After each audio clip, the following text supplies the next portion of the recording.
She moves like a map with no borders, a whisper caught in the wind.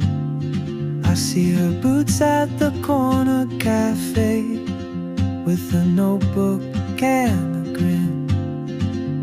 She's chasing skies I've never named, while I stay in my lane. But something in the way she moves keeps pulling at my chain. Oh, traveler, you carry. Dobre jutro! Yan! Kakabsat! Oy, oy. Andito ako ngayon sa may Zagreb, the city of Croatia, the capital city of Croatia, dito sa Zagreb. At ako ay mag-a-apply, maghahanap ng bagong trabaho. Wala kang iniwan na power bank doon, ha? So magbabayad muna kami ng parking fee dahil sa sasakyan ni EM. Oh, sasakyan! Sana all may sasakyan.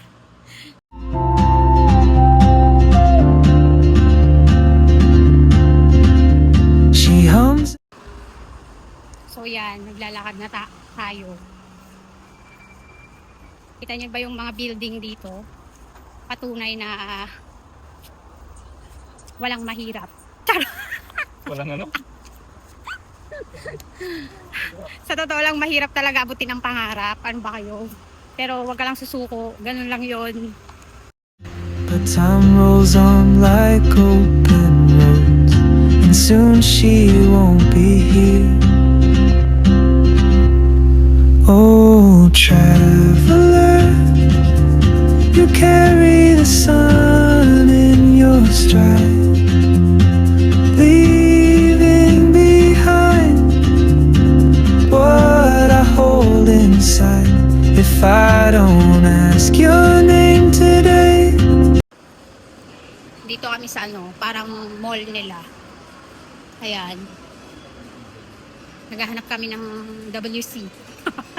WC? Oh, hindi nyo alam yun. Charot! Ano yan? Yun ang tawag nila dito sa mga toilet nila. WC. Ito baka WC? Ay, hindi. So, ito yung parang mall nila. Ayan. Pero parang ano lang to, Tutuban. Para siyang Tutuban Mall. Ayan. The world is your open gate, and I just stood afraid of fate. If I So, yan yung pinuntahan namin dito.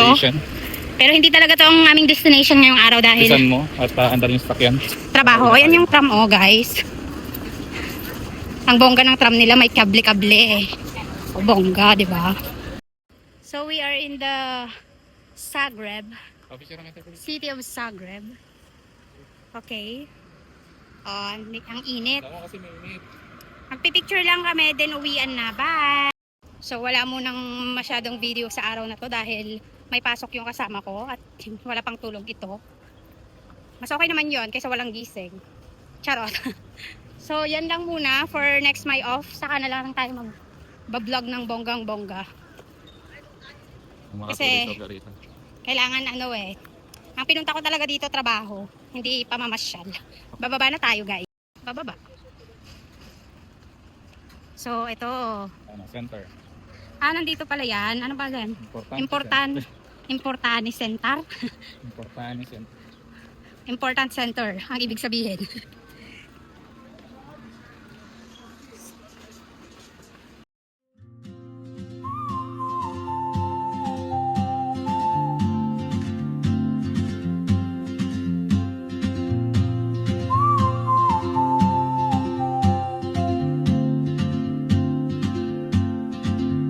She moves like a map with no borders, a whisper caught in the wind. I see her boots at the corner cafe. Shout out nga pala sa mga pamilya ko dyan sa Pilipinas. I love you all! Charot! Yan, itinutour ko kayo dito sa Croatia para naman ma-feel nyo na para na lang kayong nasa Croatia.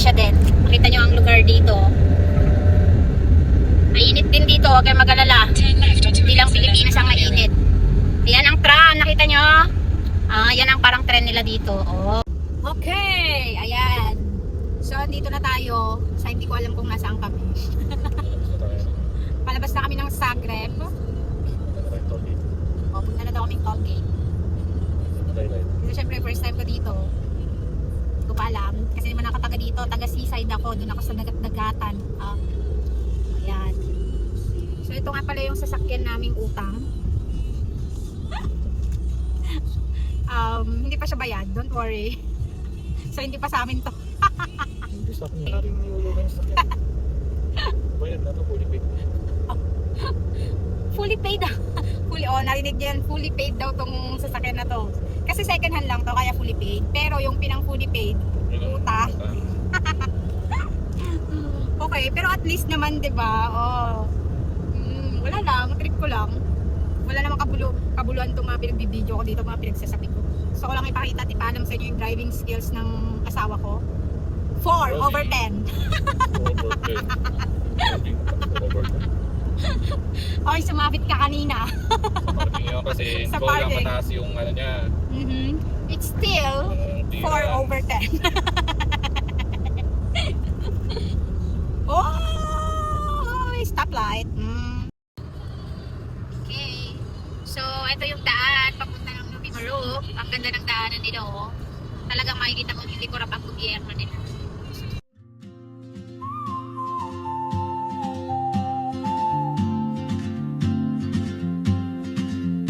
Kasi pagdating ng alas 6, ano, 30 pa yung temperature eh.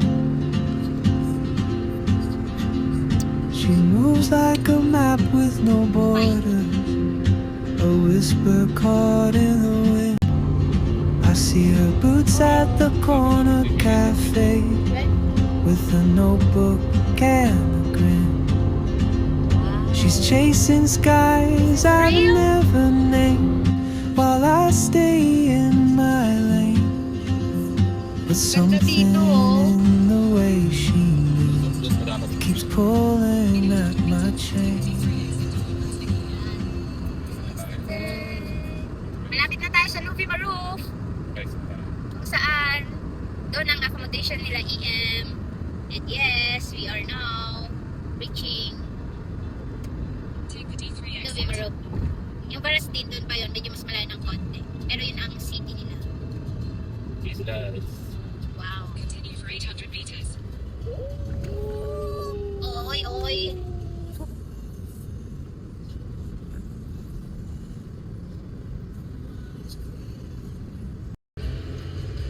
So, we are now reaching the toll gate. Oy, bakit nasa gitna? Akala ko nasa gitna.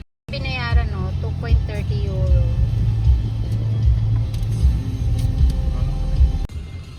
Ito pa ang cemetery po nila rito. Gano'n. So, ito yung cemetery nila dito. Uy, ang ganda, oh. Wow. Ganda ng cemetery nila, ha? Na-amaze ako. Naalala ko tuloy yung sinabi sa akin ng kaparto ko na doon daw ako sa cemetery kung gusto ko ng tahimik. Wow. Yan.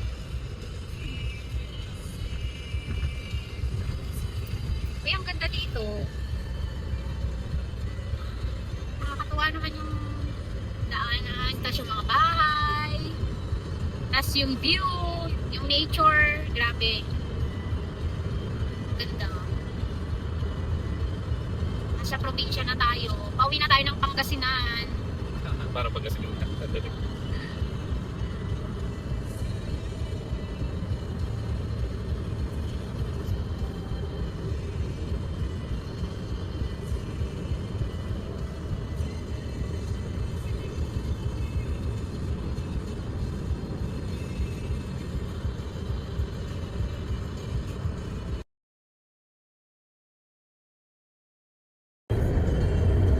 Ito ang pakawan. So, sa Pakato kayo. Uy, ang ganda!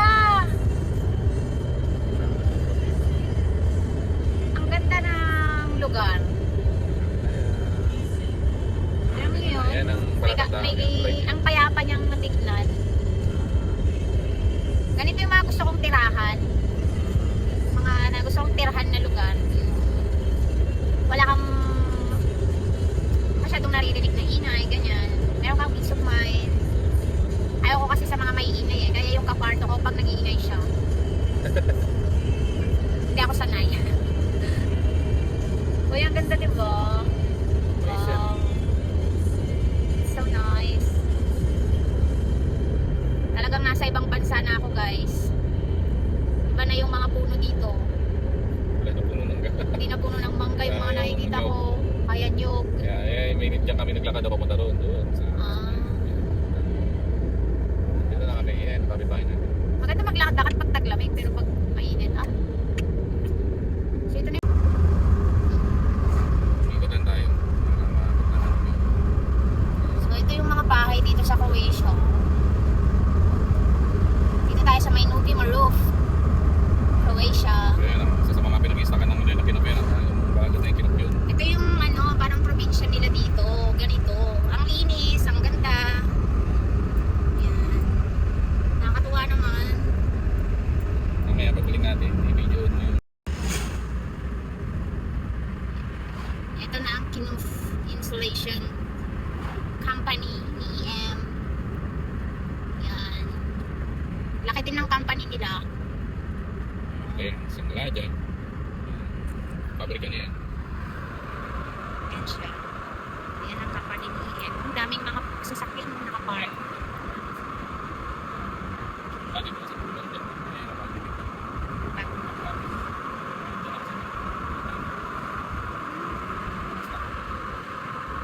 Dati dito ang gusto lang.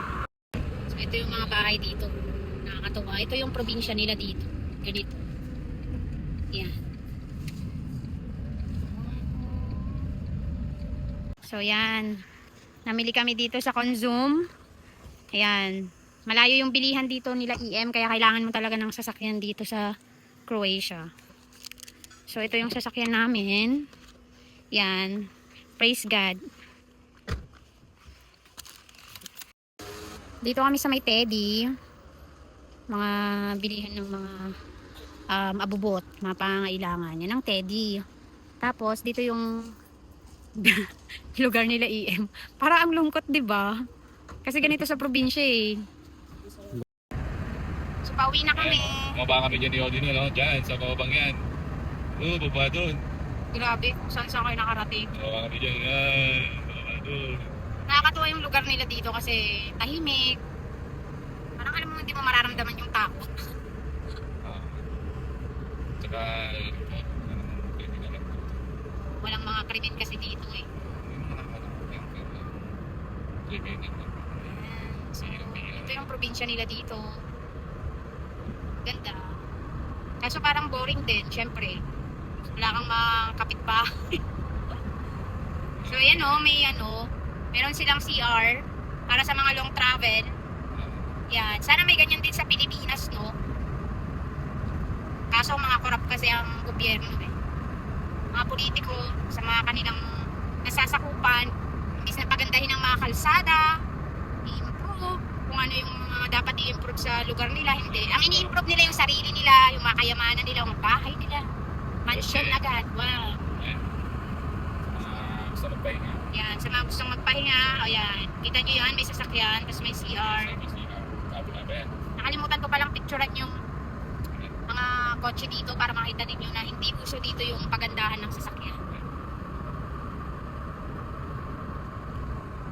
Kasi dito, simple lang talaga sila. Hindi katulad sa Pilipinas, pagpunggahan ng sasakyan. Dito ang bus stop nila. Biruin mo, dito nakatira si EM, tapos wala silang kapitbahay. Nakaka-boring, no? Kaya kailangan talaga dito may wifi ka eh. Ito yung makakaipon ka talaga kasi walang luho dito. Kaso pag lumabas ka, iba din. Ayoko naman yung ganito na wala kang kapitbahay. Oh, yung kayo lang. Ang lungkot. Ang lungkot pag ganyan. Maganda dito pag taglamig. Tapos may mga snow. So yan nga, nakarating na tayo dito sa accommodation nila EM.